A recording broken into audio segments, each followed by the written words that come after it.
I really hope I get a side. And when I do, I've got this all planned and ready to go.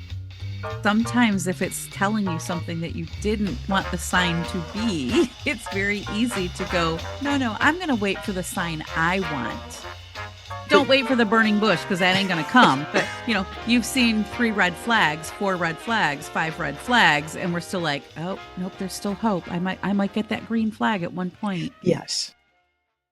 Welcome back to Unapologetic Rabble-Rousers. I'm Doc Shelley. And I'm Carla Lewis. And today, how about this? You asked for a sign and you got it. Now what? What? What? So how many times have we encountered that sense? Or sometimes it is really a slap upside the head where it's like, okay, here's your sign. This is it. And then that sort of puts you in a place of, so I probably should do something because. So do I got to do something now? And isn't that the question? It starts with, we're asking for a sign because there's something that is really, I don't know, important or meaningful, or it's a change of some kind. And I just need to know that this really is the right thing, the right one, the right time. And then we get it. And not having thought through I really hope I get a side. And when I do, I've got this all planned and ready to go. Because Right. I think more often than not, Michelle, we're not actually expecting that sign's going to come through in the first place. I think that is probably true. And I think we also ignore a lot of the signs. Because sometimes, if it's telling you something that you didn't want the sign to be, it's very easy to go, no, no, I'm going to wait for the sign I want. It's like the That- proverbial, I want to ask you for some advice, but I really only want you to tell me what I need to hear. right. I'm waiting for the sign that confirms what I think I know versus the sign of, hell no, girl, you got that wrong. Yes. Yes. You hear it in so many different ways. There's the people who will speak about praying for an outcome, praying for a something, might be the same thing. But Hmm. when it doesn't come packaged the way they wanted it to or expected it, therefore they don't even see it, Exactly. it doesn't mean the sign wasn't there. There was a joke of some sort from the notion that there was some big bad storm, hurricane Guy perhaps. lost at sea. Yeah, and it's like, okay, you sent the paddle boat, and then you sent the rowboat, and then you sent the motorboat, then you sent the cruise ship, and no, I'm still waiting. God's going to save me. It's like he gets to heaven. He said, I sent you 3 different Right. opportunities to Right. to be salvaged from that situation, but no. So You didn't pay attention. I know, I know. So what's up with that? What is up with that? I think I was trying to think, like, when we get that moment of clarity, we freeze, we don't take action, we might minimize that sign, that clarity. We might try to rationalize it, particularly when it goes against what we were hoping the sign would be. I think back to one of the greatest lessons I learned of trust your gut, because Okay, I really believe that our gut screams louder than everything else. absolutely. I had I had been wanting a certain piece of experience once I left engineering Mm, and moved into the people side of business.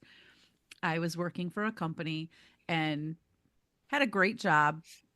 I was missing a certain piece of the IO psychology experience because I really wanted to go work for one of the big 3 consulting firms. And thank God I never did. However, there was this opportunity for the one piece of my IO psychology background that was missing. And I was at this company and I had a great opportunity to get that experience. Everything in me was screaming, don't do it. This is going to be the worst thing you've ever done in your career. On paper, it looked great. mhm, mhm. I went against my gut that was literally like punching me from the inside out, like, don't. This is going to be bad. You know, this is wrong. You know, this is not going to work well for you. Worst career move I have ever made. Ever. It was awful. Like day 2, I was in the HR's office crying my eyes out, going, "Can you just give me my old job back? I hate this." Wow. And he was like, "I literally 10 minutes ago just made an offer to somebody to fill your spot." He's like, "If he turns it down, we will take you back. No problem." It was, I can't even describe the level of awful that it was. And I thought, okay, there's Gee, always a gift in these awful experiences. So I yeah, was like, the gift is I will never. never go against what my gut is screaming to me. Yeah, those lessons, thankfully, those stick. Yeah. And it was years later that I actually learned actually have a gut brain Okay. Let's that talk more about a gut brain. it literally is a piece of your brain connected to your gut. So when people say, I have a gut instinct, I have a gut feeling, trust it. That Yeah. is your brain telling you there's something happening here. Trust it. Follow your gut. It is so fascinating. I've heard that as well. And I think we probably have touched on it in a few of our episodes because just the wiring of the body. And if we think about the fact that all of it is energy, Mm-hmm. all of it is energy, that paying attention to what this natural, this powerhouse that we walk around in, Yeah. it has so many mechanisms to be looking out for and protecting us and alerting us and encouraging all of those things with the chemicals and with the intuition, the energetic kinds of things, the spiritual kinds of things. Oh my gosh. When we ignore them, just like if we ignore the sirens that are coming from behind us, whether it's after us or because it's somebody that's an ambulance coming by or it is the cop that's trying to chase you down. Yeah. Not that I've ever had that more than 3 times. But That's a story for another yeah, episode. I I can't think wait. yeah, but the fact and you also talked about when you started talking about when it hits you. It's I what I sensed was that cold, like this rush of cold air, this like frigid thing that comes over and you say, whoa, that thing that stops, it even stops your breath. And then we're in react mode to the shock of it Mm-hmm. and not so much focused on the why of it Right. and the now what of it. Yeah. I think, yes. And I think sometimes we don't recognize the clue or the sign. Mm-hmm. And then when we do get it, it's like, oh my God, now, now what? And then we start overthinking. We might panic.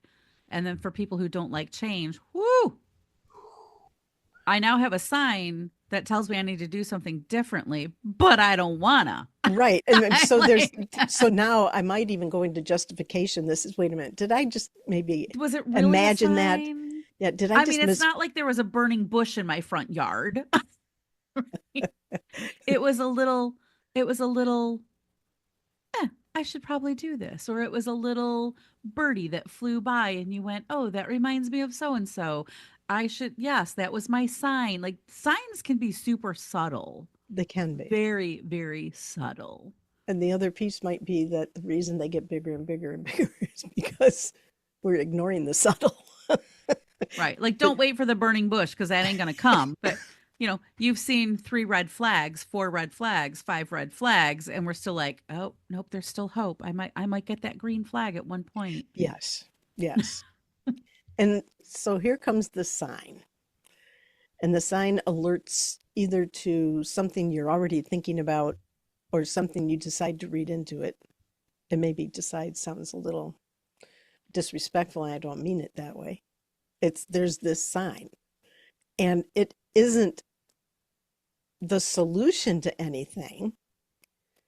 It's an invitation. I think it's really an invitation, but you still have to decide whether or not you want to go. Now, are you going to send in your RSVP for this invitation that you've received to consider something that either you were thinking about, and here comes something that suggests maybe it's a good idea or a bad idea Hmm. or a really crappy idea, like you were just talking about. Do I buy into the fact that, okay, I'm going to say that I did just receive a sign? So what? That gets back to what we titled this episode is now what? Now what? What are we going to do? I think we go through a whole process of the aftershock of clarity. I'm now clear on I have to do something, Mm. but am I making too much of this? Do I really have to do something? And then you add in any external pressure, any external expectations that might be preventing you from taking that next step of whatever it is. So we're ramping up stories. We're spinning What our stories. brain does best. Yeah, and they serve us somehow, but it's interesting to reflect on just exactly what kind of story am I, what is going to influence the kind of story that I am going to tell myself? That micro story that is going to now influence the things I see or hear or think. Is it to push away the sign, or is it to turn it into the thing that it really is telling me to go to the casino because it's really going to happen tonight? This is your sign from God that this is the day. I'm laughing because I was at a pickleball fundraiser over the weekend, and they had, you know how people do baskets at fundraisers where you Mhm. just drop in a little raffle ticket. So I bought several raffle tickets and I put a couple in the baskets I wanted. They had like 25 baskets or something. And I had one left and I didn't know where to drop it. So I put it in the basket that had the 12 scratch off lottery kind of Yeah. tickets and this cute little pickleball blanket. So I dropped it in there. There was a ton of tickets in there. We're in the middle of playing music bingo, and I'm like, the guy's teasing me because he's walking by and people have 7 or 8 squares and I have nothing. And then he comes by and he goes, "Oh, I must have given you last month's bingo card." And I was like, "Well, you didn't give me one with anything on it." And on this went through 3 different rounds of music bingo. I had maybe 1 or 2 songs, and somebody's like, "Bingo." And I wasn't missing the songs. We all had different cards. Anyway, the same guy is now announcing the winners of the baskets, and they're calling people's names. And I was like, well, I didn't get any of the ones I really wanted. And sure enough, the one with all of these scratch off cards, he goes, Shelly. He goes, maybe your luck is picking up. And I jokingly said, I'll probably not win a single dollar. 12 scratch off tickets, and I won $2. Well, you sure set that up for yourself, didn't you? I know, it was kind of funny. I was just cracking up. So anyway, I nothing to do with what we're talking about, but it was just very funny that Well, no, when you mentioned that. I think it is totally relevant because you consider, so the magic that you set into motion when you said, I'm probably not going to win a thing. Underneath all of the scratch off and that number that they generated back when they printed it are all changing to make sure that you got what you wanted, which was next to nothing. I was one number away from winning $50,000, which I Oh, was like, that would pay for the car I just bought. yeah, Mrs. Beasley. So you'll have to So, explain that. yeah. She's a lovely brand new Bronco, and we named her Mrs. Beasley. Love it. Just love it. Anyway, Okay. so I think when we think about that aftershock of clarity, right? It's that, like, crap, I got to do something. Mhm. Or am I making too much? Maybe I don't need to do anything. Am I making too much of it? I wasn't ready to do something about this. So if we think about, like, what is the smallest move you can make in response to that? We don't have to go all in. We can create a micro action before we leap off the cliff of I got my sign. Now I'm gonna jump, right? So what is a micro action that you could take in response to the sign? You don't have to have it all figured out. Think about it in micro steps.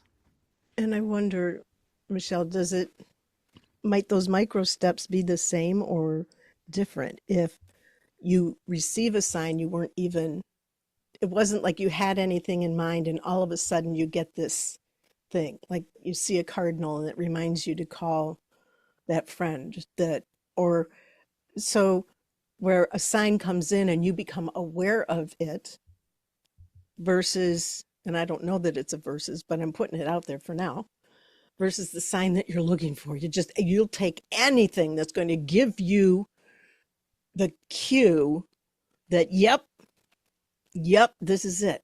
Are the micro actions the same? I think probably I'm going to say to a degree, yes, Okay. because I don't know that we have full certainty when we get the sign. If you're the kind of person that you get the sign and you're like, I am 100% ready to rock and roll, this is the sign I've been waiting for, then you're probably already thought through some of this and you're ready to make that big shift. If you're like most of the population, you're like, man, there's a good sign, but I'm going to overthink this. I'm going to spend more time. I'm going to look for another sign. I don't know. This isn't that sign didn't give me the absolute clarity that I need. So you want to take those small actions to start to build trust with yourself. Mm-hmm. So that as you're doing those things, little by little, you're going to be like, oh, yeah, okay, this was the right sign. I'm in it now, rather than just jumping full on Yeah. into whatever it is. I think the notion of taking that pause, and we've talked about it in so many different situations where that you take that moment. It's, okay, what am I thinking and feeling right now?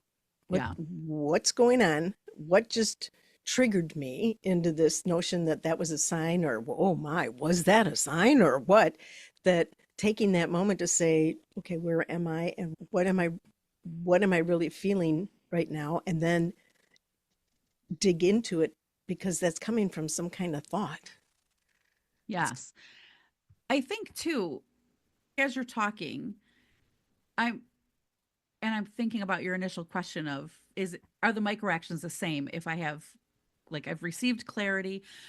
So I think when we're looking for a sign, I think it's important to understand, are you looking for permission or are you looking for confirmation? Because I feel like, back to your question, if Mhm. I'm looking for confirmation, now I've got it. I'm probably ready to go mostly all in. If I'm looking for permission, I'm probably going to keep looking for more signs because one sign of permission might not be enough. It's like going to your mom and dad. Like your mom says yes and your dad says no. Now what do I do? I'm still thinking one way, but I got a sign that says this. And Mhm. so you play little mental games with yourself when you're contemplating. I think that is a huge insight, that differentiation between confirmation and permission, Yeah. because that in itself speaks to what's going on inside of you. I love that delineation between the two because while there still may be similar actions that you're going to be taking, the motive, the motivation behind them and where those actions take you next can be very different. Oh, absolutely. I love that. I love that. Absolutely. Hey, I'm Permission. glad. Yeah, permission. I love that. Or confirmation. As I was thinking about that, when I left my job at Ford many years ago, I was looking for another job, and I probably shouldn't say this publicly, but I'm going to. Maybe It it was was many years many years ago. They were doing ago. involuntary layoffs. Mhm. I asked to be put on the list because I was like, I'm done with this place. I'd always wanted to start my own business. I wasn't quite ready for it, but I thought I can go work while I start to build up my own business. And my boss at the time was horrified that I asked to be placed on the list. And I said, but I'm looking for another job. I've been very open about that. I know, but people are going to get so mad at me. Oh, poor baby. I was Poor like, baby. It's all not about you. about you. So it was kind of funny, but I very distinctly remember I didn't know if it was going to happen or not because he couldn't tell me. or he didn't want to tell me because I'd probably react very differently. But, Yeah. I knew that I had asked. Anyway, I remember very distinctly walking out the door and calling a good friend of mine. And he said, and I didn't tell him that I had asked to be on the list. And he goes, well, I guess that's the sign you were waiting for. And I Hmm. thought, yeah, I suppose that was more permission than confirmation for me, Hmm. that sign. So it's interesting when you think about, because he placed it as that's confirmation. And I was like, well, Interesting. I feel like it's more permission. Like, now I can do whatever I want to do. I can say then, in a similar vein, but not maybe with as much drama. When I left many, many, many, many years ago, I was seeing signs that said, or that I interpreted to mean, you know, you're an expensive resource. You've been here 30 years. They can do a lot more with younger people for less. Hmm. So I wanted to leave on my terms. Yeah. And it's like, how many ways do we call it? Reading the tea leaves. You're catching a whiff of the smoke in the air. So I made the decision to do it on my terms, to be able to make that. And it wasn't permission or confirmation.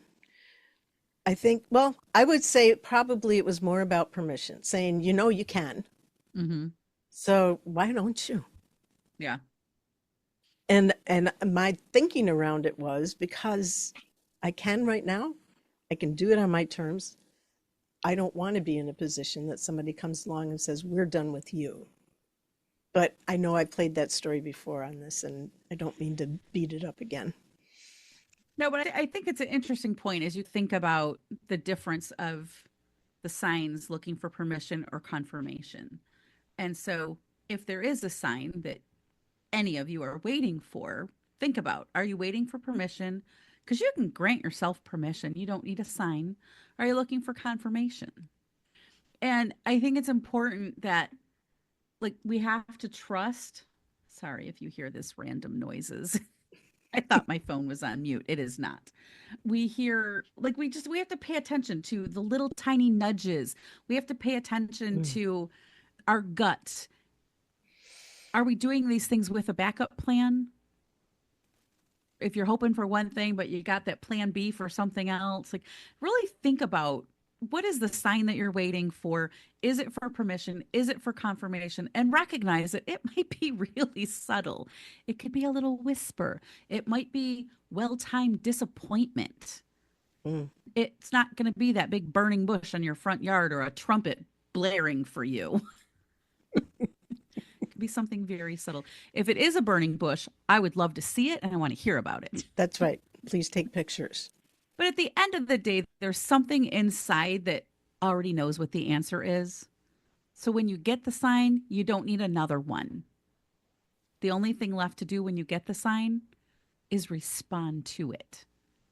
And that's your choice, however you want to do it, but you don't need another one. Go with the one you got. I'm Carla Lewis. I am Doc Shelley. We will see you next time. Really think about, what is the sign that you're waiting for? Is it for permission? Is it for confirmation? And recognize that it might be really subtle. But at the end of the day, there's something inside that already knows what the answer is. So when you get the sign, you don't need another one. The only thing left to do when you get the sign is respond to it.